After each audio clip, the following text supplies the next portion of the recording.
tenemos el honor de recibir al doctor Enrique Martínez López, quien realizó sus estudios de licenciatura en la Escuela Superior de Física y Matemáticas en el Instituto Politécnico Nacional y es doctor en Ciencia y Tecnología por el Centro de Ingeniería y Desarrollo Industrial del Estado de Querétaro, en donde desarrolló un proyecto de investigación en metrología para predecir las condiciones de secado de diversos materiales sólidos mediante la solución de un modelo teórico basado en principios de transferencia de calor y masa. Este proyecto tiene varias aplicaciones en procesos de secado y en mediciones de contenido de humedad en materiales sólidos. Una de ellas, su uso en el desarrollo del Patrón Nacional de Contenido de Humedad en Sólidos. Ha colaborado en el Centro Nacional de Metrología por más de 33 años en laboratorios de medición de temperatura, contacto y no contacto, de humedad en gases y de contenido de humedad en sólidos, en donde ha realizado diversos proyectos de investigación y desarrollo tecnológico. También ha sido responsable del establecimiento de los patrones nacionales de humedad en gases y de contenido de humedad en sólidos, además de participar en la reciente actualización del Patrón Nacional de Temperatura. En el CENAP ha realizado diversos proyectos relacionados con sistemas de medición de temperatura y humedad y ha realizado varias publicaciones en revistas de investigación nacional e internacional. Actualmente es coordinador científico de la Dirección General de Metrología Eléctrica. El doctor, quien presenta la conferencia titulada El hombre es la medida de todas las cosas. Le cedo la palabra.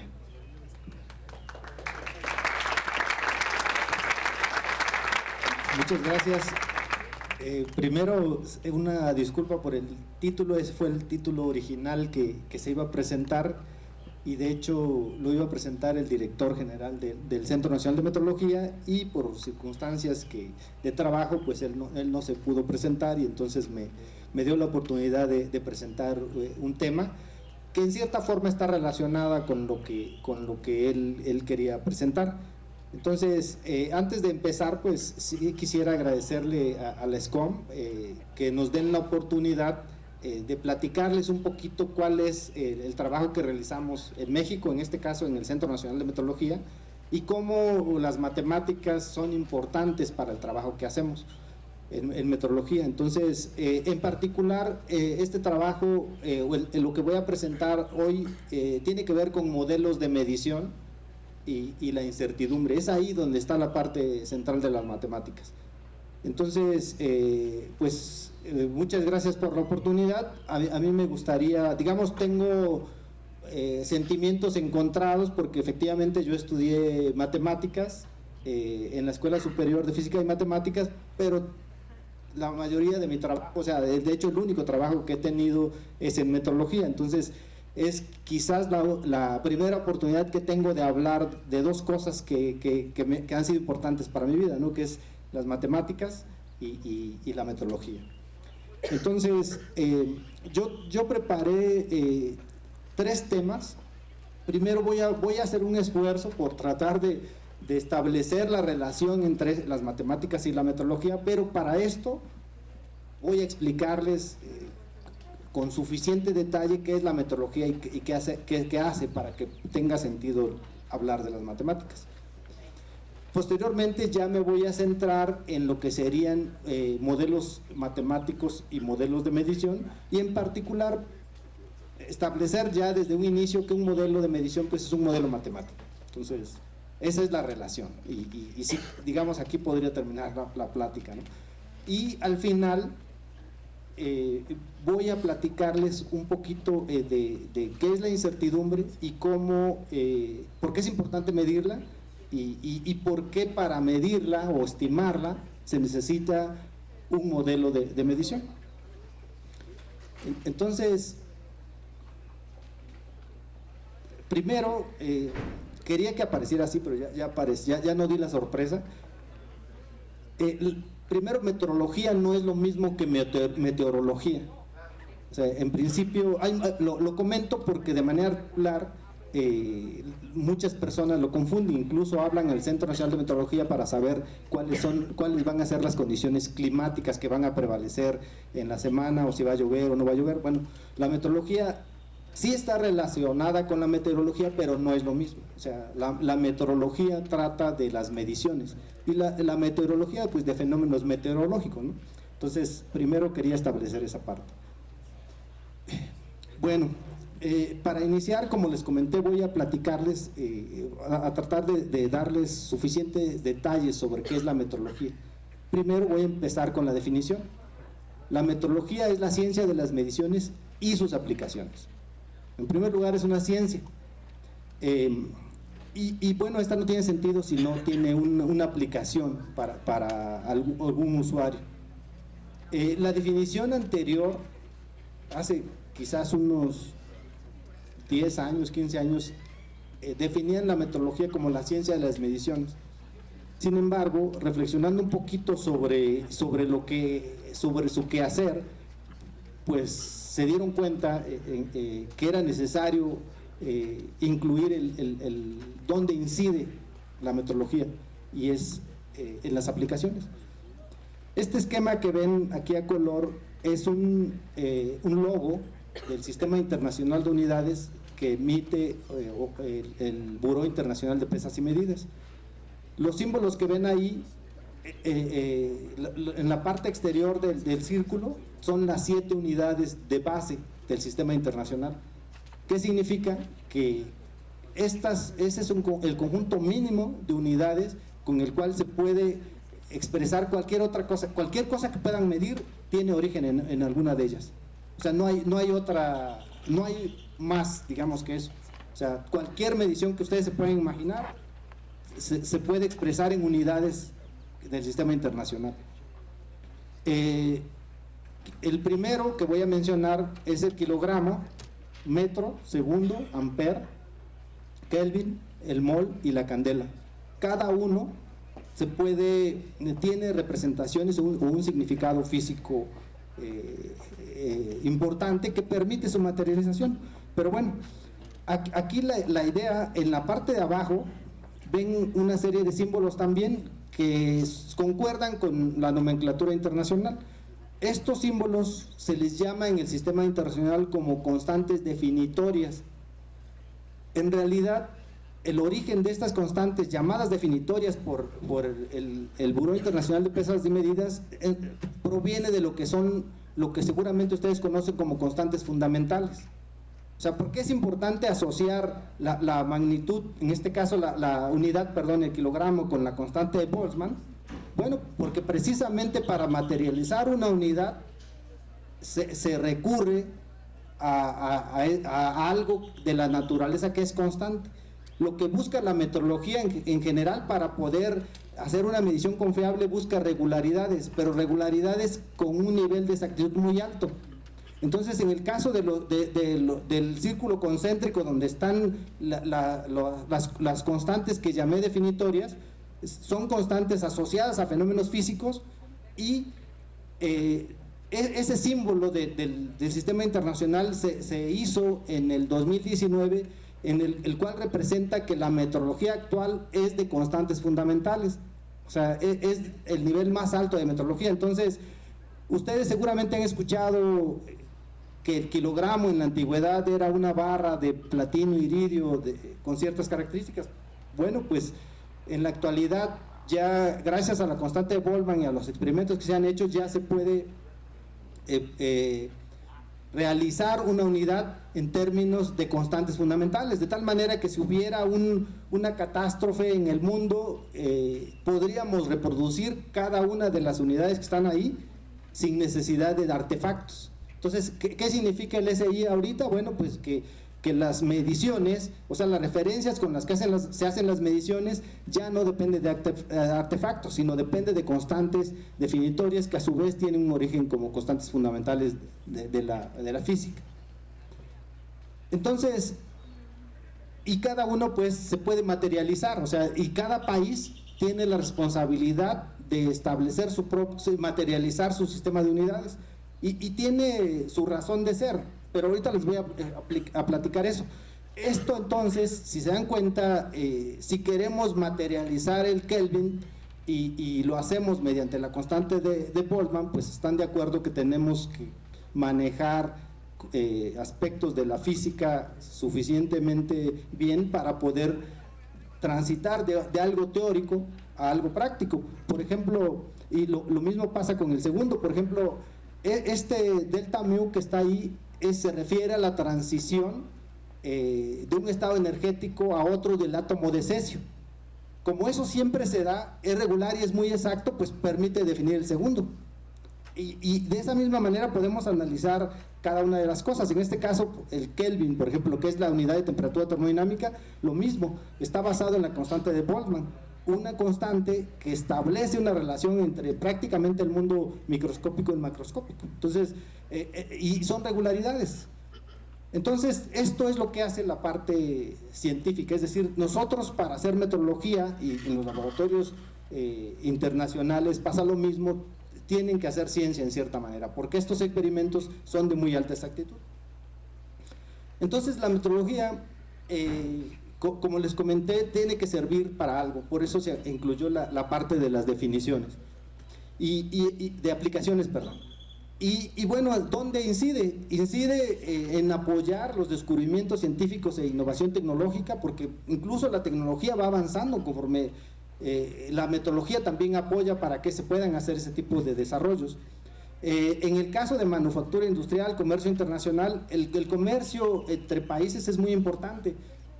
Incluso cuando cuando se comercializa, un ejemplo muy sencillito, granos de maíz.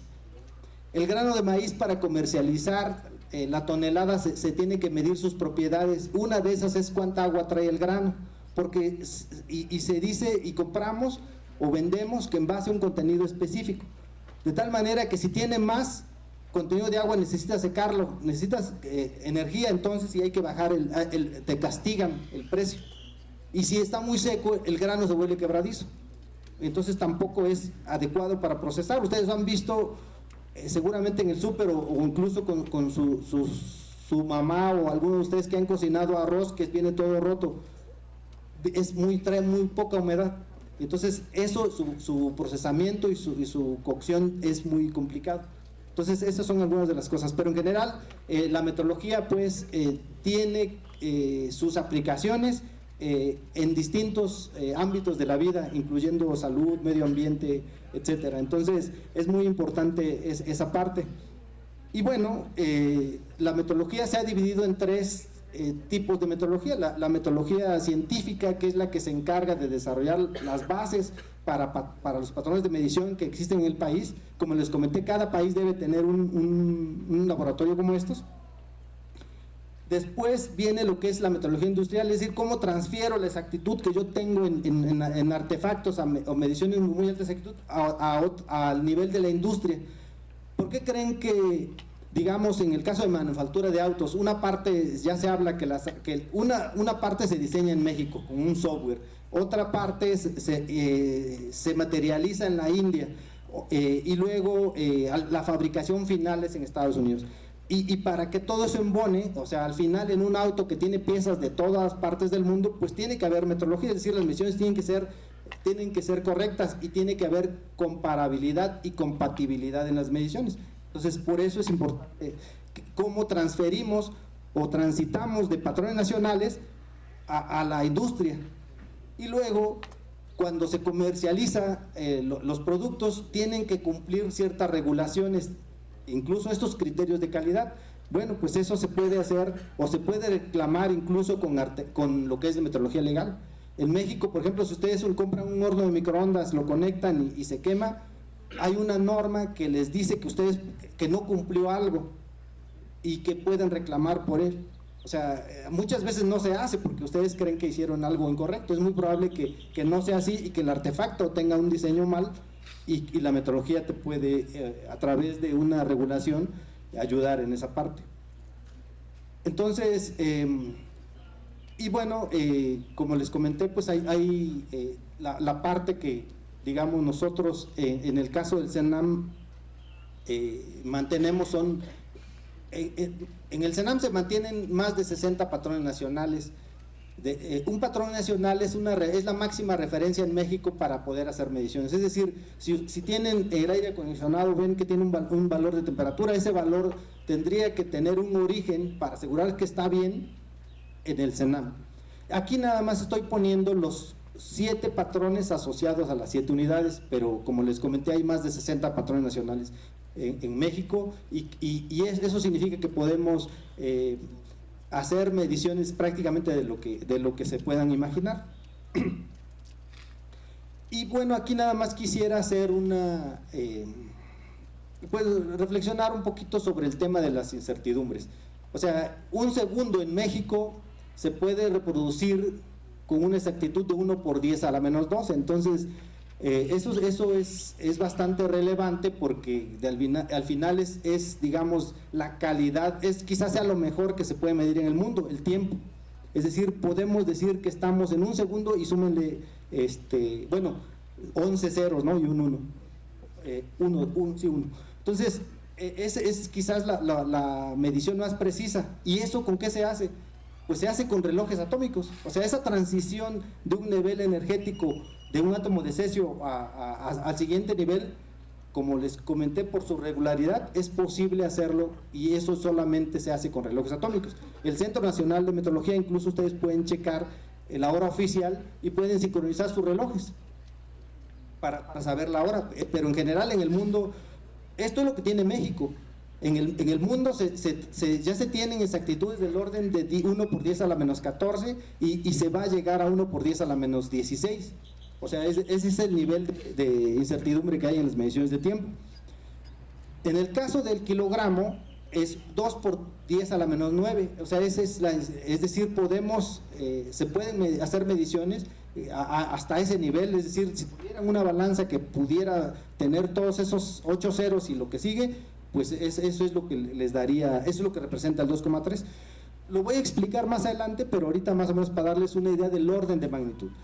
El siguiente es el patrón nacional de temperatura, es un Kelvin y la incertidumbre es 2 por 10 a la menos 5. ¿Qué significa? Que tenemos capacidad para medir microkelvin. A lo mejor no se lo logran imaginar, pero es una cantidad muy pequeñita, ¿no? Después viene longitud, que es 1 por 10 a la menos 12, 5 por 10 a la menos 12, intensidad luminosa, 1 por 10 a la menos 2, el mol, que es 6%, y la intensidad de corriente eléctrica, que es del orden de micros. Es lo que se puede medir. Y bueno, para podernos seguir un poquito complementando con esto, aquí les voy a platicar un poquito de lo que es el patrón nacional de tiempo. Como les comenté, se mantiene con un conjunto de relojes atómicos que se mantienen en el CENAM, que tienen la incertidumbre que les acabo de comentar, que se baja en el fenómeno de transición energético entre un nivel y otro del átomo de cesio. Y bueno, ¿cuál es la aplicación? Bueno, pues la aplicación es que la hora oficial de los Estados Unidos mexicanos, pues la pueden obtener ahí, que está en concordancia con el tiempo que se ve en otros países. Y esto, en realidad, esta hora oficial, pues esto le llaman tiempo universal coordinado. Y entonces tiene varias aplicaciones, tanto a nivel de normatividad y regulaciones, pero en particular es muy usada en el tema de las telecomunicaciones. El tema de sincronía y sintonía es prácticamente uno de los servicios que más se demanda en el CENAM y pues es la importancia que tiene, además de que una de las funciones del CENAM es que nosotros, en el caso del CENAM, hacemos la transferencia de la exactitud que tenemos con nuestros patrones de más alta exactitud hacia patrones que se usan de manera convencional a diferentes niveles. Entonces, eso es un poquito la importancia que tiene. Y no se diga el tema de su uso industrial. Pero bueno, aquí para tratar de darles un poquito una idea de por qué es importante medir bien, le pongo el caso de la geolocalización de objetos. La geolocalización de objetos pues se hace con GPS. Estos GPS vienen equipados con relojes atómicos. Bueno, pues depende de la incertidumbre que tengan los relojes atómicos, es como se puede localizar un objeto. por ejemplo, no sé, cuando empezaron los objetos, la geolocalización y el GPS, se podían hacer geolocalizaciones del orden de 100 metros, 200, 300 metros. Después, como evolucionaron los sistemas, en la actualidad se puede localizar un objeto en 3 a 5 metros, es por la ayuda de los relojes atómicos. Pero bueno, la siguiente generación de relojes atómicos va a traer la posibilidad de que puedan localizar un objeto del orden de centímetros. Es decir, que se les olvidó el reloj y no saben dónde está, en qué cajón está, pues es muy probable que en los próximos años ustedes puedan ver ya con su sistemita, con su celular o con algo, establecer dónde está ese objeto. Entonces eso es bien importante, y para eso sirve la metrología, parte de lo que se hace en metrología. Entonces es muy interesante porque al final ahí en esas imágenes primero está cómo se hace la geolocalización, es decir, teniendo al menos tres satélites y uno de referencia. Si el objeto está a la vista, puedo hacer la matemática, que seguramente ustedes lo manejan bien, y tener el valor de posición. O sea, no es complicado. Y en el otro lado, si ustedes vieran campos electromagnéticos y ondas ahí, pues bueno, pues está inundado el universo de esto. En este momento, si yo hubiera ondas electromagnéticas, pues seguramente que todos tienen celular y que todas están de alguna manera enviando y recibiendo señal, ¿no? Eso es algo que... Ahora, incluso hay interferencia electromagnética que también se puede medir. O sea, puede que tu celular interfiera con tu televisión, o que interfiera con tu refri. O sea, hay todo eso, y de hecho parte de eso lo cuida la metrología. O sea, trata de diseñar un sistema, por ejemplo que tiene unas baterías, tiene un circuito que seguramente al estar interaccionando con las ondas que ustedes emiten en sus celulares, o sea, a lo mejor me quema. Bueno, pues se hacen esos estudios para ver que efectivamente se blinden de esa interferencia, y también para recibir la señal, ¿no? Entonces, y bueno, aquí un poquito para darles una idea de cómo evolucionó la industria y luego con ello la metrología, les pongo el caso de lo que seguramente lo han visto por ahí, la industria 1.0, 2.0, 3.0 y la 4.0, que es la que estamos viviendo. En la primera, la industria 1.0, pues inició con lo que ustedes ya saben, la revolución industrial, donde antes era una fuerza, pues llamémosle bruta, usando no sé, animales o para mover cosas. Bueno, pues cuando con el tema de la máquina de vapor, pues estos sistemas ya pasaron a ser energéticos, generar la energía de una manera diferente, y por lo tanto la movilidad también cambió.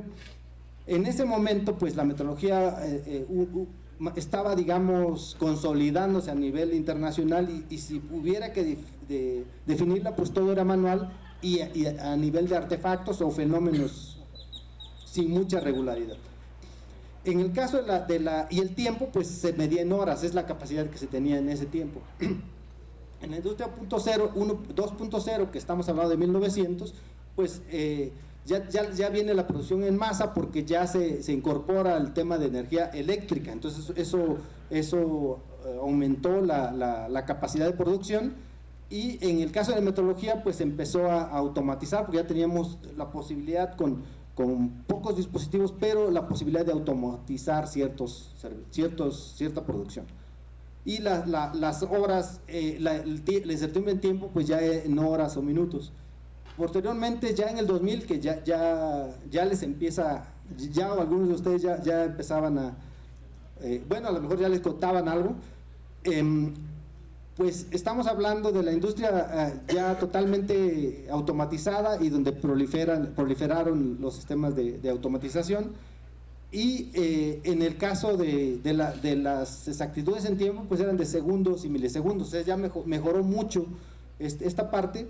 Y en el caso de la metrología, pues estaba ya integrando sistemas de medición, es decir, multisensores. O sea, en principio todo se hacía de manera independiente, y ya en la metrología 3.0 ya estaba automatizado el proceso de medición, pero también estaba integrado en sensores. Y en el caso en la actualidad, pues estamos hablando de que podemos medir en tiempo microsegundos o más abajo, y pues los sistemas físicos, le puse ahí cibernéticos, pero yo creo que eso es todo lo que ustedes ya conocen, es decir, pues el uso incluso de la inteligencia artificial, sistemas que se autorregulan, se dan automantenimiento, se procesan a la distancia, es decir, hay muchas cosas que ya no requieren la intervención de una persona. Y pasa lo mismo con la metrología, o sea, la metrología también cada vez con sensores de mayor exactitud, pero la manera de integrarlos y de hacer las mediciones, pues van hacia hacer calibraciones. O sea, imagínense si lanzan una radiosonda es la que se lanza para ver cómo es el comportamiento de las condiciones ambientales a ciertas alturas, en este caso hasta 30 kilómetros. Bueno, ¿cómo se calibra? Bueno, ¿cómo sabemos si está bien primero? Bueno, es con una calibración. ¿Y esa calibración cómo la hago? Bueno, pues en principio ya se está trabajando para que se hagan calibraciones remotas o que los sistemas se autocalibren. Entonces, ese sería, o sensores sin contacto, etcétera. Entonces, es hacia donde va la metrología, ¿no? Y el mismo análisis podríamos hacer ahora en el caso de la medición de temperatura. No me voy a extender mucho aquí, porque me interesa llegar al punto de interés, que es la relación entre lo que es la metrología, pero estoy tratando de ponerle esto, porque detrás de esto hay una ciencia y hay una serie de matemáticas que se usen. O sea, yo estoy poniendo números, pareciera que muy a la ligera. Realmente para poder llegar a un número se necesita hacer muchas cosas.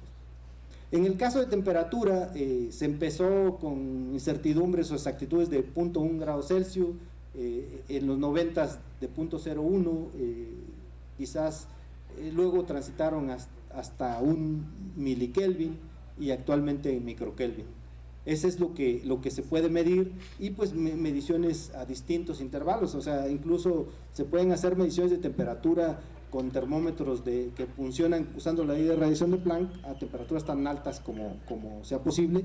Y un caso de que se puede medir a distancia es en el caso de la pandemia, que se usaron termómetros infrarrojos. Bueno, pues en principio ese tipo de termómetros ya se incorporaron a estas tecnologías, y lo que hacen es simple y sencillamente, si ustedes tuvieran una cámara térmica y me estuvieran viendo, pues vendría una imagen de colores, donde los colores significa temperatura, es decir, el cuerpo emite temperatura. Entonces, si una persona tiene fiebre, pues es posible ver cuánta temperatura tiene la superficie de su cara o de su mano, y determinar si tiene una enfermedad. Incluso en las enfermedades ya hay técnicas que permiten determinar la temperatura de órganos con esas técnicas, de tal manera que puedes ver que tienes una falla renal en los pulmones, en el corazón, etcétera. Entonces es muy importante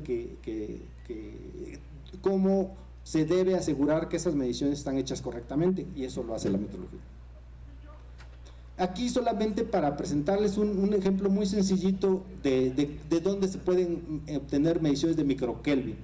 Esta es una celda, se le conoce como celda de punto triple del agua. O sea, es un artefacto que al materializarlo, uno lo que hace es hacer coexistir las tres fases del agua, el hielo, sólido y el líquido. Y si ustedes se acuerdan de la regla de fases de Gibbs, esta dice que si eso pasa, ustedes ahí tienen una temperatura y una presión fija, y la tienen siempre y cuando tengan un agua de alta pureza y hagan vacío. Entonces eso es muy importante, porque otra vez es un fenómeno regular. O sea, cada vez que lo hacen pueden tener ahí el 0.01 grados Celsius. Y entonces esa es incluso fue una definición fue una forma de materializar el Kelvin hasta antes de 2019. Y ese es un artefacto, es un artefacto de vidrio sencillo donde se induce esto, y se puede hacer mediciones del orden de microkelvin. Esa celda, ese termómetro, yo tuviera en este momento una celda donde coexistieran las tres fases, habría ahí 0.0 grados Celsius, y se podría mantener tanto como yo pueda mantener esas tres fases. Pero bueno, ¿y eso qué tiene que ver con las matemáticas? O sea, en principio no, yo les platiqué un poquito de la metrología. Ahora voy al tema de las matemáticas. En general, estamos acostumbrados a observar de manera regular un objeto, un fenómeno, un cuerpo, etcétera. Así se ha desarrollado la ciencia, a través de una observación. ¿Y qué observas? Bueno, pues quieres ver algo en particular de ese fenómeno, de ese cuerpo, de esa sustancia. Y te das cuenta que depende de muchas cosas, o sea, depende de muchas propiedades, es decir, cada cuerpo tiene un sinnúmero de propiedades. Entonces aquí la idea es que depende de ellas. Y entonces en el caso de las matemáticas y de la física en general, pues se han encargado de desarrollar, de establecer relaciones entre lo que estoy observando y lo que lo está afectando. Y entonces surge la necesidad de las matemáticas, es decir, de establecer una relación funcional entre las entradas y las salidas, o entre el objeto que estoy observando y lo que lo está afectando. Bueno, si lo quiero medir, para comprobar que está bien lo que se está observando, pues está la metrología. Esa se ha encargado, si se dan cuenta, incluso revisen el tema de las teorías, las grandes teorías, incluyendo la relatividad, se han podido comprobar gracias a una medición. O sea, la mayoría de las teorías han terminado, para ser válidas o aceptadas, que sean en una medición. Entonces, eso es importante, y entonces ahí es donde interviene la metrología. Pero la metrología te dice, bueno, este es su valor, sí funciona tu ley, pero mira, resulta que tiene algo que le llaman incertidumbre. O sea, es decir, estas variables o estas propiedades afectan lo que estoy midiendo, y entonces tengo una incertidumbre. Bueno, hasta ahí podría pensar que no hay mucho de matemáticas y mucho en general en esto, pero ahí nos vamos a centrar. Entonces, pues ese es importante, y esa es la función, digamos, de la... perdón, aquí me salté una. Y bueno, en realidad, a esto que queremos medir, pues se les llama mensurando, es la propiedad o la magnitud que estudia fenómenos, cuerpos o sustancias que queremos medir. Eso es el mensurando. Lo comento porque lo voy a usar. Entonces, en el caso de modelos matemáticos y modelos de medición, pues empezaría tratando de plantear, puse aquí gráficas de modelos matemáticos. Esta ecuación, por ejemplo, es la ecuación de difusión de calor. Eso ustedes seguramente lo vieron en alguna de sus materias. Tienen una barra de cobre, y una parte está caliente, otra parte está fría. Por medio de esta ecuación, si solucionan esta ecuación, ustedes podrían ver cómo está moviéndose la temperatura o la distribución de temperatura, o cómo es la distribución de temperatura en el tiempo o en la geometría. Entonces es muy importante, pero bueno, el otro un modelo que pudiera ser de interés, si yo en este momento hiciéramos un experimento y les pido, saquen su celular, pongan su reloj, y cuando yo les cuente 3, tomaran la hora, lo que pasaría ahí, lo que yo observaría, si yo hago una grafiquita hago un poquito de estadística, vería esto, que quizás la mayoría está centrada, ¿no? Y que otros a lo mejor no sincronizaron su reloj con el reloj atómico, y entonces están muy para acá o para allá, ¿no? Pero esto pasa, o sea, si hicieran ese experimento, este es un tipo de modelo de matemático, ¿no? Al final se puede hacer, ustedes lo han visto con muchos experimentos, y eso es así. Entonces, el siguiente es una bobina toroidal que puede darles una idea de cómo se distribuyen los campos electromagnéticos. ¿Quieren estudiarlo? Bueno, pues se puede hacer eso. Y pueden ver varias ecuaciones, o sea, gráficas, algunas que son derivados de cuestiones experimentales, otras de leyes, etcétera, de definiciones. Entonces, en general, pues el modelo matemático pues es una representación como simbólica, para algunos casos abstracta, que trata de expresar o representar alguna realidad o algún objeto, algo en particular. Entonces de eso se trata, y hay muchos modelos matemáticos. Incluso diría que para cada cosa que quieres medir debería existir un modelo. Entonces como parte de estos modelos, pues están los modelos de medición. Entonces, un modelo de medición, pues es un modelo que establece una relación entre lo que yo quiero medir y lo que lo afecta. Y requiero una representación matemática. Puede ser algo muy sencillito, no puedo decir que la densidad es igual a la masa entre volumen. Pues ese es mi modelo. O sea, yo sé que puedo determinar la densidad con la masa y el volumen. Ahora, si depende con qué mida la masa y el volumen, les podría asegurar que el valor que obtenga no es exacto, aun cuando sea muy exacto lo que tenga en masa y lo que tenga en volumen. Es decir, nunca vas a poder encontrar el valor exacto o el valor verdadero de algo, porque por su propia naturaleza no es posible medirlo en esas condiciones. Bueno, entonces hay varios modelos, hay modelos teóricos que se pueden derivar de una ley, que en este caso la fuerza es igual a la masa por la aceleración. Si ustedes tienen un objeto en movimiento, conocen su masa y conocen su aceleración, pues podrían decir, a este objeto se movió, se le aplicó tal fuerza. Y bueno, se puede medir eso. Después viene un modelo los modelos empíricos, esos que solamente se basan en relaciones experimentales, en lo que ustedes observan. Hay muchas cosas que solamente se derivan de la observación, que no hay una ley que lo explique. Por ejemplo, uno de los termómetros más exactos que hay en la actualidad son los termómetros de resistencia a platino, es decir, la resistencia eléctrica cambia con la temperatura, pero es empírico, no hay una ley. Eso es un modelo, describe cómo se comportan, pero cambia, esos coeficientes que ven ahí cambian dependiendo del tipo de termómetro y de la temperatura. Entonces es un modelo empírico. Y lo que puse hasta abajo, que son los modelos híbridos, es combinar la teoría y la práctica. Entonces, en el caso de lo que ven ahí, se le conoce como isoterma de sorción.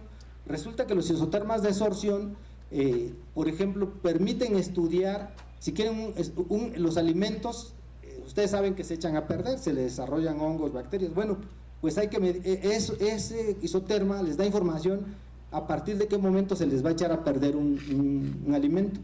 Y eso se hace con la actividad del agua, que es la actividad del agua, mide la cantidad de agua disponible que hay en el alimento para que se empiecen a desarrollar microorganismos.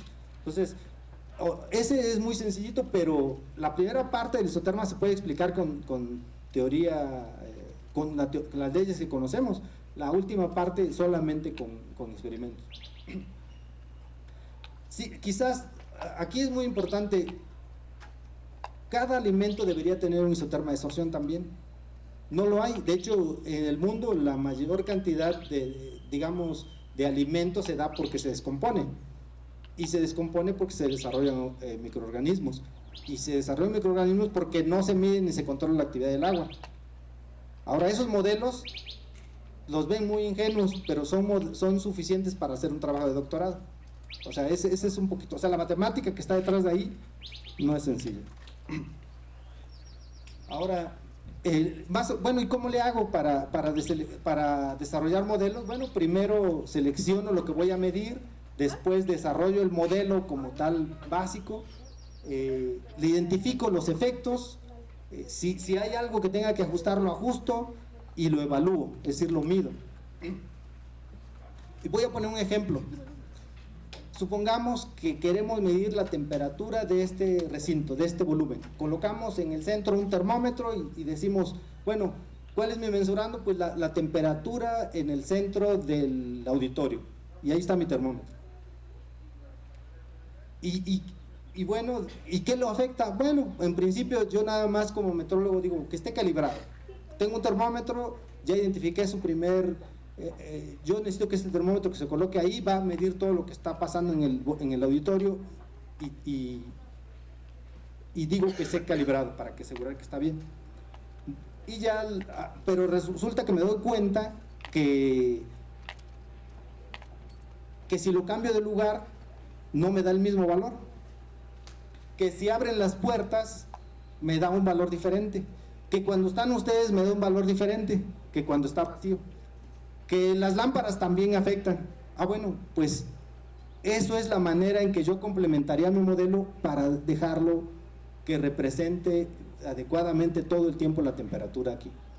Entonces, con carga, sin carga, con gente, sin gente, con lámpara, sin lámpara, abierto, cerrado, calibrado, no calibrado, etc. Entonces puedo hacer un modelo sencillito, o sea, poner la temperatura es la que me dé en promedio y le sumo que corrija por velocidad del aire, por radiación, por carga de las personas, por mobiliario, etcétera. Entonces eso es integrar un modelo, así se integraría de una manera muy sencilla un modelo de medición. Ahora, pues esa es una manera muy sencilla de establecer un modelo y es válido, totalmente, a cualquier meteorólogo que lo comenten como de manera general estaría de acuerdo con eso.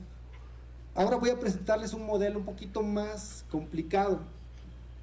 Vamos a pensar en lo siguiente: la madera, cuando se corta, generalmente se corta verde y para poderla en operación y que tenga las características de resistencia mecánica y todas sus propiedades, necesita secarse, y ese secado consume energía y esa energía es dinero. Bueno, entonces sería conveniente que alguien en un modelo me dijera en cuánto tiempo puedo yo secar para no gastar tan de más, ¿no? Entonces, por ejemplo, un modelo que me dice cómo se comporta la masa y la temperatura en un pedazo de madera, pues podría ser el modelo LUCOP. Es un modelo de ecuaciones diferenciales parciales acopladas en 3 dimensiones. ¿Qué estamos pensando? Pues que tiene agua líquida en los poros, que tiene vapor de agua y que tiene una parte sólida y propiedades, las propiedades de la madera. Bueno, ustedes saben como estudiantes que han llevado matemáticas, que los matemáticos pues en algún momento decimos, bueno, redúcele las dimensiones, no vamos a hacerlo no lo puedo resolver en 3 dimensiones, vamos a llevarlo a una dimensión y a lo mejor lo puedo resolver más rápido, ¿no? Entonces este es el modelo y si hay matemáticos aquí seguramente que me van a criticar esto y tendrían razón. Este es un sistema de ecuaciones diferenciales en una dimensión, pero no tiene condiciones de frontera y no tiene condiciones iniciales. Entonces, pero no, o sea, fue una omisión mía, pero sí sé que debe llevarlas. Es decir, para resolver esto necesito poner condiciones iniciales y necesito condiciones de frontera. En este momento no las voy a discutir porque no es propiamente el objetivo, pero sí quería representarlo y hacerlo. Y lo que tengo que hacer para tener una solución todo es matemáticas, todas las herramientas que ustedes manejan las van a tener que usar aquí. O sea, pueden usarse métodos numéricos, hay cuestiones algebraicas, hay de todo tipo, ¿eh? Resolver este problema, ahí nada más bosquejé los pasos, pero en realidad todo lo que se tiene que hacer es pura matemática y de todo tipo. O sea, desde hacer las ecuaciones algebraicas para llegar a la ecuación trascendental, encontrar las raíces, esas raíces pueden ser complejas, son funciones que los métodos tradicionales para encontrar raíces no funcionan porque cambian abruptamente, etcétera. Todo esto es matemáticas. Pero si no quieren emplear esto porque el sistema no permite la solución exacta, bueno, pues pueden usar métodos numéricos, que también ustedes manejan muy bien. Bueno, entonces ya no voy a explicarles tanto, estas son las soluciones, estos son los perfiles de temperatura, humedad y su comportamiento en el tiempo. Entonces, lo único que yo puedo hacer es ver si mi solución es compatible con lo que dice, la solución con el experimento. Y entonces para eso hago un experimento, coloco un pedazo de madera, le coloco sensores y pruebo su comportamiento. Pero antes de eso, resulta que ese modelo tiene primero la consideración que nada más lo resolví en una sola dimensión. Segundo, que tiene propiedades que tienen incertidumbre, que para incluirlas son medibles y que tienen incertidumbre. Bueno, pues entonces, esas barritas que ven ahí, es el perfil de humedad y temperatura, de cómo se va comportando la temperatura y la humedad con el tiempo dentro de un pedazo de madera. Entonces esa es la parte importante, o sea, tiene ya incertidumbre, o sea, de entrada ya no es exacto, ya no me va a predecir de una manera exacta el comportamiento del secado de esta madera o de cualquier material donde aplique el modelo. Y bueno, pues vamos a ver qué tan bien lo predice, ¿no? Y aquí está la predicción, o sea, este es un modelo, una realización experimental, está la solución del modelo de LUCOP y están la análisis de incertidumbre para las barras donde uno esperaría que se encuentre. Si se dan cuenta, pues coincide bastante bien, es decir, haber hecho la suposición en una dimensión, obtener la solución no fue tan malo, ¿no? Entonces, pues yo les estoy hablando de algo que todavía no defino, que es incertidumbre. Les dije, bueno, ¿qué significa? Bueno, pues que el valor está dentro de una barra, no es un valor específico, sino está dentro de una barra. Y por eso existe lo que se conoce como la incertidumbre. Entonces, la incertidumbre, primero, antes de definirla, me gustaría decirles que, como toda ciencia, el problema de la metrología es la imposibilidad de conocer el valor exacto de una propiedad medible. O sea, si ustedes me dicen que hay 28 grados aquí, tendrían que decirme más o menos cuánto. Es decir, no hay 28 aquí. O sea, es posible que el termómetro que coloquen ahí diga 28 y digan, pero seguramente que hay 28 más menos 1.5 si tienen ciertas consideraciones, pero a lo mejor podría ser 28 más menos 1, más menos 2, o sea, seguro que si hay 28 en una banda, ¿no? Seguramente que entre 23 y 32, ahí está el valor verdadero. Eso significa la incertidumbre. Entonces, toda medición tiene asociada un valor de incertidumbre.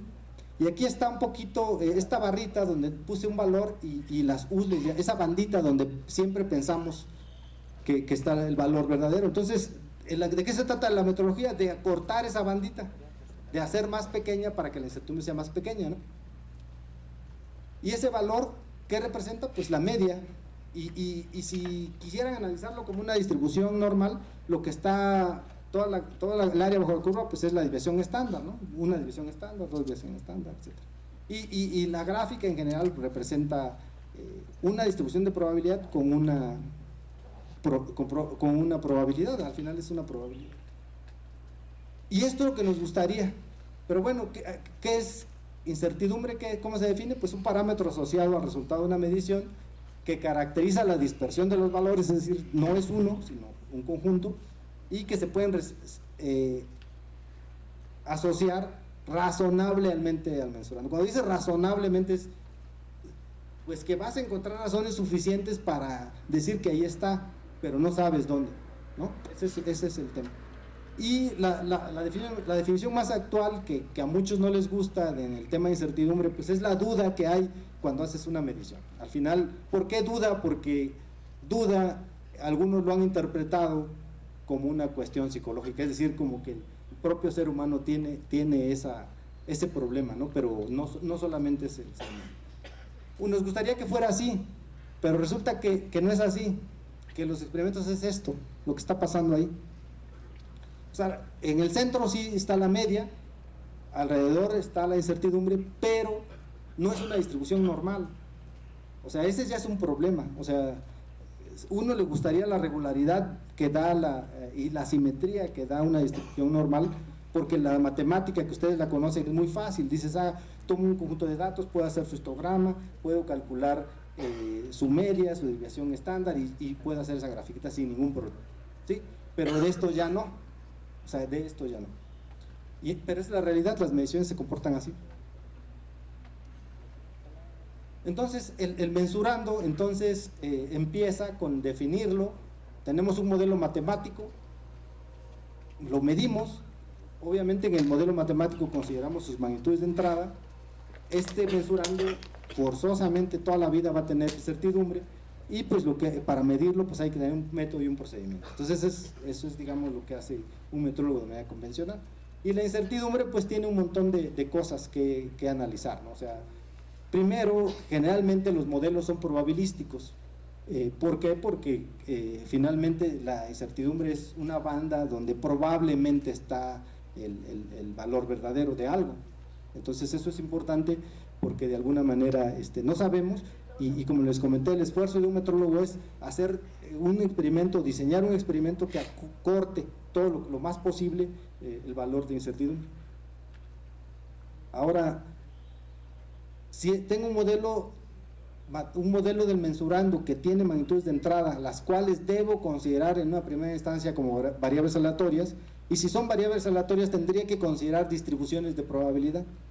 Entonces, para salvar un poquito y entender cómo hacer el análisis de incertidumbre, donde tengo un modelo y variables aleatorias, y la salida es una variable aleatoria, pues me gustaría que hay algo que me ayuda a justificar que eso es un modelo que me puede dar una distribución normal la salida, o sea, es razonable. Y sí, hay algo que es el teorema central del límite, que establece precisamente que cuando tienes varias distribuciones de probabilidad de las cuales conoces su media y su desviación estándar, y que cuando haces la convolución, que es lo que se hace aplicarlo a un modelo, pues obtienes una distribución normal. Eso está bien. Entonces ya casi solucioné un problema. Nada más necesito asegurarme de que el teorema del límite central es aplicable. El problema es que no siempre es aplicable. El teorema del límite central tiene las limitaciones de que si tú tienes una distribución, por ejemplo, que es rectangular y es la fuente de incertidumbre que más contribuye a la medición, la distribución que les va a salir, no puedes aplicar el teorema del límite central y va a aplicar lo que ya les había comentado, es decir, voy a tener una distribución muy rara, ¿no? Entonces, ya tengo una herramienta para resolver incertidumbres usando métodos estadísticos, pero habrá casos donde ya no lo puedo aplicar y entonces tengo que buscar una opción. Y hay varios métodos, quizás algunos de ustedes es muy probable que los conozcan. El primero es propagación de incertidumbres, distribución de probabilidades, Crackten, etc. Entonces, hay varios métodos que ya te solucionan el hecho de que no puedes aplicar el teorema del límite central y lo que salga no es una distribución normal. Pero para un poquito, pues que pensar en que es aplicable lo que ustedes han aprendido, quizás voy a analizar de una manera muy rápida lo que es un modelo usando la propagación de errores. En realidad no es este modelo o la propagación de errores tiene una interpretación que le llaman frecuentista, que es el modelito que les presenté con el reloj, ¿no? Es decir, que al final prevalece, en el centro están las mediciones con más alta probabilidad, que con mayor frecuencia se presentaron, y que a los lados se va distribuyendo de una manera diferente. Entonces, ¿qué necesito para poder entender un poquito más la propagación de incertidumbre? Bueno, puedo partir de una serie de Taylor y le pongo condiciones, ¿no? O sea, la serie de Taylor para decir, bueno, la puedo aplicar tanto o extender tanto como yo quiera, nada más que se cumplan ciertas características del formalismo matemático. Y si tengo eso y tengo una función, mi función es mi modelo de mensurando, mi modelo de medición, pues puedo aplicarle momentos, y si fuera una sola la variable que le afecta o la propiedad, pues ahí está la propagación de errores. O sea, es decir, solamente calculo algo que se conoce como coeficiente, su derivada, que es un coeficiente de sensibilidad, y su incertidumbre, y con eso ya terminé, ¿no? Pero si tengo muchas variables, sería lo que tengo que aplicar para estimar esto que dice varianza de Y, o sea, es la incertidumbre, y tiene ya las varianzas de los demás fuentes, coeficientes de sensibilidad y covarianzas, etc. Es decir, conceptos que ustedes ya manejan muy bien. Ahí está metido el término de correlación, etcétera, factor de correlación. Entonces está sencillo, pero no, como les comenté, no siempre se cumple. Y cuando la función, por ejemplo, la primera característica que le pides a la serie de Taylor, cuando le cortas al primer término, que es lo que yo hice para aplicarlo, es que la función debe ser continua y debe ser lineal. Pero muchos modelos no son lineales, y entonces al no ser lineales tendrías que expandir la serie Taylor a coeficientes más grandes, y esto, a medida que tú incrementas las variables, el modelo se hace mucho más complicado. Entonces ya no es viable seguir por la ruta de propagación de errores. Y entonces, ¿qué hacemos? Pues vámonos con propagación de distribuciones. Es lo mismo, pero este es un método numérico. Aquí la importancia está en que tú puedas generar números aleatorios que representen la magnitud de entrada que tú estás queriendo incluir en tu modelo. Pues aquí tienes tu modelo, aquí tienes las fuentes de entrada y las distribuciones de probabilidad y la distribución resultante. Entonces lo que pasa es eso, o sea, ustedes tienen que hacer generar números aleatorios, y quizás les suena esto de abajo, Monte Carlo. Esta es la manera en que se resuelve este problema, pues con Monte Carlo. Entonces, que es un poquito, resuelve el problema de no linealidad, resuelve el problema de, o sea, cuando tienes una distribución, por ejemplo, que está muy plana, que es la cúrtosis, resuelve la simetría, que la medición vaya muy de un solo lado o se esté tendiendo hacia un cierto lado. Bueno, pues en el caso de Monte Carlo ya lo supera, ya no le importa lo que le pongas, siempre y cuando sea cierto. Esta es una interpretación como bayesiana de probabilidad, de tal manera que te exige, ahora sí, o sea, el riesgo que existe en cada uno de los casos es, tienes que estar totalmente convencido en que tu valor, la distribución que le asociaste es correcta. Ese es el problema aquí.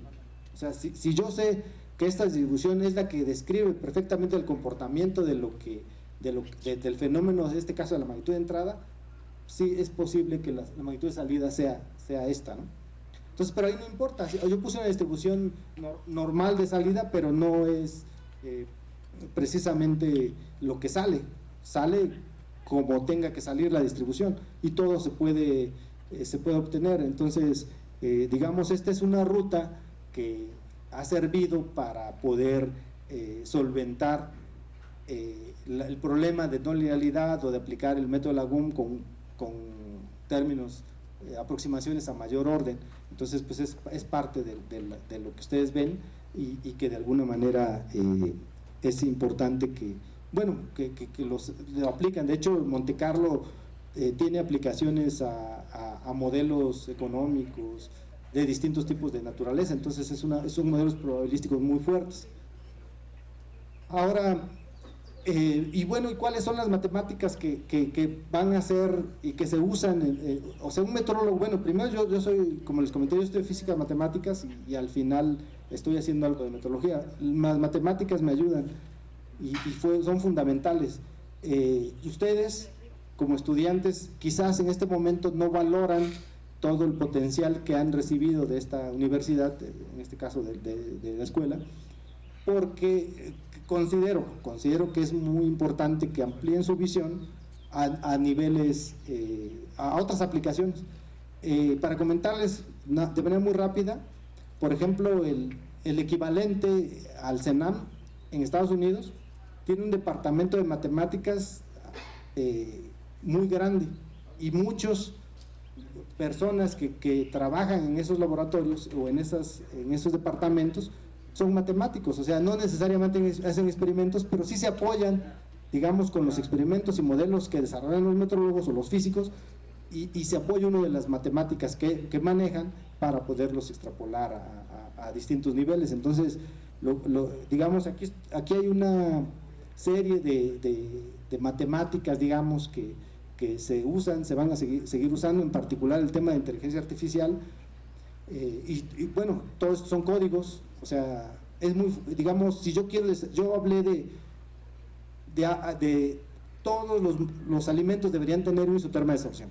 Bueno, pues resulta que con la base de datos que existen y usando algoritmos de esos modelos, es posible que con la inteligencia artificial se puedan entrenar varios de estos tipos, de estos modelos para aplicarlos a materiales de los cuales no existe información.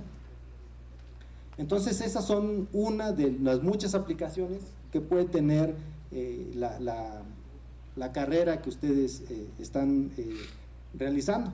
Y de manera general, pues es importante que visualicen, incluso en el campo de la metrología, como una oportunidad, porque en el caso por ejemplo, existen laboratorios a un nivel inferior del CENAM que son un negocio, o sea, son para estudiantes o gente que quiere, emprendedores, que representan económica. El CENAM no tiene una vocación económica, pero los laboratorios que se desarrollan después a partir del CENAM sí tienen esa vocación, y muchos ingenieros, muchos colegas que están saliendo de las carreras, pues se suman o hacen sus propios negocios para precisamente contribuir al tema de la metrología a un nivel inferior, donde sigue siendo importante lo que desarrollar. Entonces, es en general lo que quería mostrarles. Bueno, no sé si esta va a ser la metrología del futuro, es decir, un robot haciendo mediciones, pues probable, de un lado izquierdo está lo que es un termómetro que se llama cuántico, del cual ya existe, ya se está desarrollando, no está popularizado, pero sí quizás a medir niveles tan bajos como el nitrógeno líquido, el helio líquido, pues sí, seguramente nosotros podemos medir en el CENAM temperaturas del orden de menos 200 grados Celsius, o sea, esto no es ajeno a nosotros, o sea, se puede medir bien, pero en el futuro seguramente no sabemos hacia dónde va a evolucionar la metrología. Sin embargo, pensamos que podemos seguir, digamos, desarrollando trabajos con el propósito de mejorar en general la vida del ser humano, porque la metrología tiene aplicaciones a distintos niveles.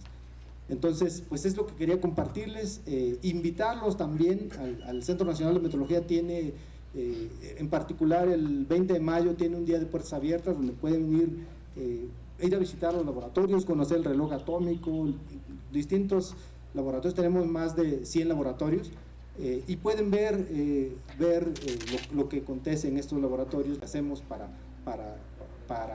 apoyar lo que les había comentado en temas que tienen que ver con la metrología. Entonces, pues estamos a sus órdenes, les agradezco que se hayan tomado el tiempo. Está mi contacto si quieren en algún momento interaccionar conmigo, tienen alguna pregunta en particular. Mi área de especialidad, se comentó al principio, mi área de especialidad es temperatura, humedad en aire, gases y humedad en sólidos, es donde yo trabajo. Sin embargo, estoy seguro que si tienen alguna duda yo los puedo transferir con algún colega, o alguna magnitud o una propiedad de interés, o alguna actividad extra para poder graduarse también, o proyectos. Seguramente va a existir la oportunidad de colaborar, y si se pueden sumar, pues está excelente, ¿no? Entonces, para nosotros nos daría un gusto que tuviéramos interacción a este nivel. Muchas gracias. Un aplauso, por favor. Vamos a pasar a la sección de preguntas, y cada pregunta es un dulce. Entonces, a ver, quiero ver manos levantadas.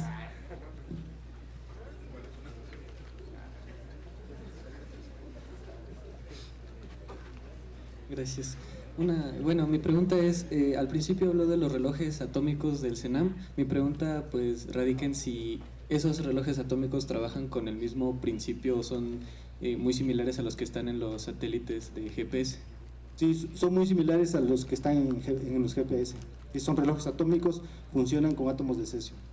La generación que les comenté son generación de relojes atómicos, pero basados en frecuencias ópticas. Entonces son relojes ópticos, van a ser los del futuro. Ya lo están investigando, ya hay bastantes publicaciones, pero esos que te comento son relojes atómicos, los mismos que están en los satélites.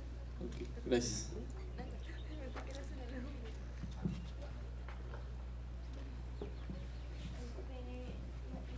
Hola, ¿qué tal? Buenas tardes. Bueno, al final usted comentaba que, por ejemplo, el CENAM no tiene como una finalidad económica, pero, por ejemplo, ¿cómo se da este enlace entre los emprendedores o las empresas y el sector privado con las investigaciones que están desarrollando? O sea, ¿cómo nacen esas investigaciones más que nada? Bueno, en principio su vocación no es propiamente generar recursos, digamos, sí que la investigación o los patrones trasciendan a una aplicación, y para eso lo que hacemos, o sea, digamos, de alguna empresa que tenga, lo que hace la empresa es, tengo un problema de medición, y pensemos, no mencioné algo que es muy relevante, por ejemplo, la Volkswagen, por mencionar una empresa, ellos están trabajando con lo que llaman certificados digitales. ¿Qué significa? Bueno, los certificados digitales, al final las máquinas toman decisiones en base a un dato. Entonces los certificados digitales, suponte que en la fabricación de piezas automotrices interviene la temperatura, y entonces tienen que tomar una decisión cuando la temperatura llega a un cierto nivel. Entonces los certificados digitales no son documentos donde viene el valor del mensurando y la incertidumbre, sino es un código que les llega a ellos y que se alimenta directamente a la máquina, y que la máquina toma decisiones. Entonces, ¿de qué manera se acercan? Bueno, es eso, o sea, es tener una problemática o un interés y así lo analizamos. Es decir, en este caso querían certificados digitales, lo que nosotros hicimos es, bueno, ¿cómo podemos transferir nuestra información, que es en un papel, a ponerlo en un código que sea válido y que se transfiera para que la máquina lo lea? Que es un poco lo que ustedes trabajan. Bueno, pues esa es una de las formas. La otra es, supongamos que quieres poner, te das cuenta que la industria tiene problemas, o sea, un problema real.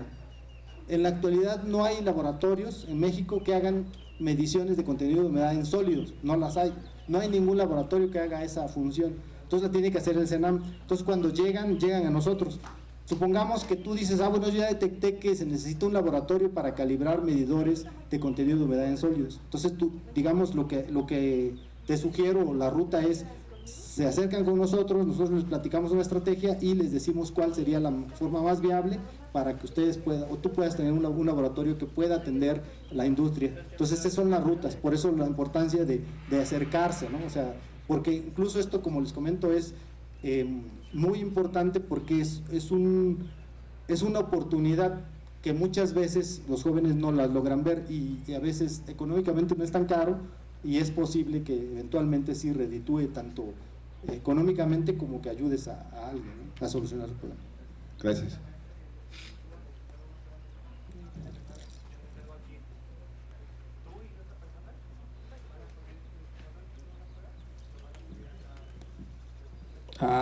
Ok. Pues mi duda es, ¿para qué realmente nos serviría tener una incertidumbre tan pequeña en cosas como los segundos? O sea, ¿por qué si ahorita tenemos una incertidumbre de menos 14, creo que dijo, ¿para qué querríamos una de menos 16? ¿En qué? ¿Para qué? Sí, eso es muy buena pregunta y cuando yo venía para acá precisamente pensaba en eso. No, en realidad, ¿por qué los relojes atómicos? O sea, tú puedes localizar un objeto, pueden localizar, o tu Uber llega donde tú estás por esa exactitud. O sea, tú dices, bueno, pero si yo lo acabo de pedir y se tarda, digamos, en incertidumbre segundos. No, el tema es que para que esa señal llegue en las condiciones, se necesita que el reloj ahí sí marque, tenga incertidumbres del orden de por 10 a la menos 12, porque si te das cuenta, en el caso de relojes atómicos hay interferencias de nubes, de casas, de obstáculos, hay problemas de radiación, problemas de humedad, problemas de temperatura, o sea, hay muchos problemas donde la incertidumbre se va cayendo. Por eso no podemos determinar un objeto en centímetros, porque dices, bueno, no, es que todo eso que te comenté, o sea, va a ser, yo dije, la relación es, si tengo un reloj óptico que tenga incertidumbres de por 10 a la menos 16, vamos a poder localizar en centímetros. Ahí está la relación, es decir, por todos los efectos que hay y la tecnología que se usa, por eso es importante que esos... O sea, a ti en la vida cotidiana, efectivamente, bueno, de que llegué 1 por 10 a menos 2, a la menos 12 segundos tarde. Pues déjame decirte que primero tiene razón, pero las estampas de tiempo, por ejemplo, cuando se hacen trámites, supongamos que tu ventanilla para tener tu título se cierra a las 13 horas y tú llegas y pues te tardaste, tu reloj dice a las 13, pero el reloj que tiene ahí, que proviene de una estampa de tiempo de estos relojes atómicos, dice que llegaste al 13:01. Estrictamente hablando y legalmente, no te deberían atender. Eso es un poquito, ¿no?, por ahí. O sea, primero, el hecho de que allá arriba se necesita tanta exactitud porque hay muchas cosas jugando que interfieren de tal manera que van disminuyendo la aplicación. O sea, directamente no te sirve, efectivamente, directamente no me sirve tener un reloj atómico aquí, sí, pero para las aplicaciones sí es necesario que exista eso. Gracias.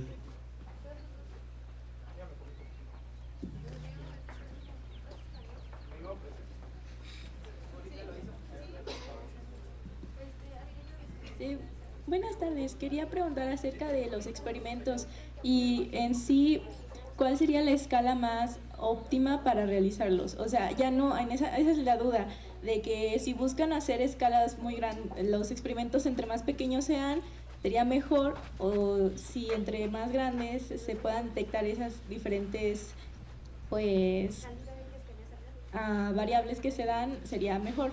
No sé. Sí, mira, en principio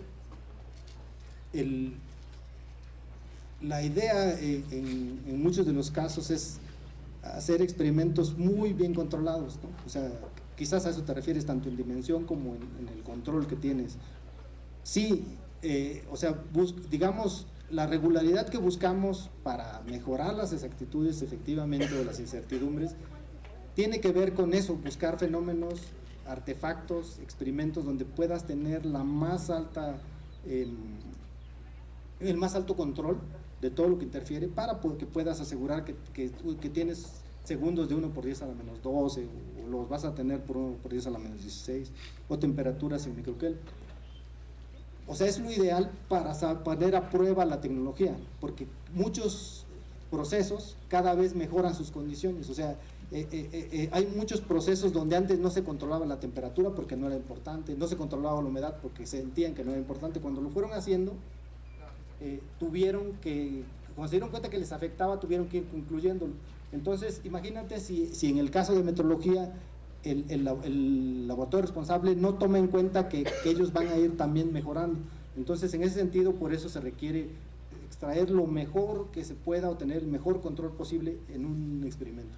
Ahora, eso creo que está bien a nivel de laboratorio, y la pregunta, o ¿por qué lo hacemos? Porque también afuera se están usando ya relojes atómicos. O sea, no solamente el CENAM tiene relojes atómicos, o sea, hay multímetros, hay variables que se miden cada vez con tecnología más alta para fabricación de objetos. Entonces nosotros tenemos que mejorar para poderles dar soporte. Pero por otro lado, hay una cosa bien interesante que me hace pensar en lo que me preguntas. La parte más difícil no es medir en una situación controlada. La parte más difícil es medir aquí, como yo les dije, poner un termómetro aquí en el centro donde hay un montón de factores. Y ese es otro problema que está atacando la metrología. O sea, ¿cómo podemos? O sea, porque al final yo puedo asegurarte, te vendo un termómetro y digo, tú mides la temperatura y está muy exacto y todo, pero lo metes ahí, toda la exactitud o todas las cualidades que yo te di, las pierdes cuando no tomas en cuenta todos los factores. Entonces la metrología ha avanzado ya para que se considere o se incluyan mediciones en tiempo real donde se puedan hacer complejos los modelos o modelos de a de veras que representen lo que quieres medir. Entonces estamos trabajando en ambas líneas, ¿no? Y por eso la interacción con los usuarios, es decir, la posibilidad de que nos retroalimente, porque a veces en metrología el metrólogo se centra en un laboratorio, en un artefacto, en un recinto, y no toma en cuenta muchos factores que están pasando, que están afectando la medición. Entonces, la retroalimentación con ustedes o con los usuarios en particular es esa, ¿no? Buscar que haya esa retroalimentación, pero en general el control se busca porque afuera también en las aplicaciones ya se están buscando mejores condiciones.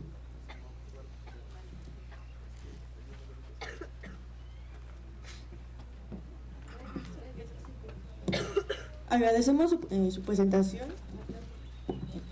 Les pido un aplauso, por favor.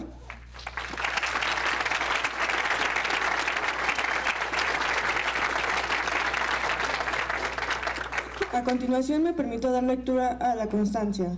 Escuela Superior de Cómputo le otorga la presente constancia al doctor Enrique Martínez López por su valiosa participación como ponente en la conferencia. Muchas gracias por su plática tan enriquecedora. Y bueno, les informamos que la salida es por los laterales. Tienen que hacer fila y sacar su QR con el cual ingresaron para poder salir. Gracias. Los invitamos a la siguiente plática de